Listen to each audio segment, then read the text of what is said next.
মহাকাশ থেকে সূর্য এবং আলাদা আলাদা গ্রহের আওয়াজ শুনতে কেমন লাগে চলুন শুনে নি। নাম্বার 1, সূর্য। আমাদের সূর্যের আওয়াজ শুনতে ঠিক এই রকম লাগে। নাম্বার 2, বুধ। নাম্বার 3, শুক্র। নাম্বার 4, পৃথিবী। আমাদের পৃথিবীর আওয়াজ মহাকাশ থেকে শুনতে ঠিক এই রকম লাগে। আর যখন পৃথিবীতে বিদ্যুৎ চমকায় তখন আওয়াজটা শুনতে আবার এই রকম ধরনের লাগে। নাম্বার 5, মঙ্গল।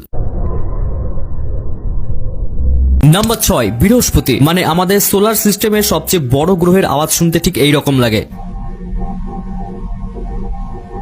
নাম্বার 7, শনি। Number 8, Uranus. Number 9, Neptune. এবং সবার শেষে শুনুন ব্ল্যাক হোলের আওয়াজ কেমন হয়।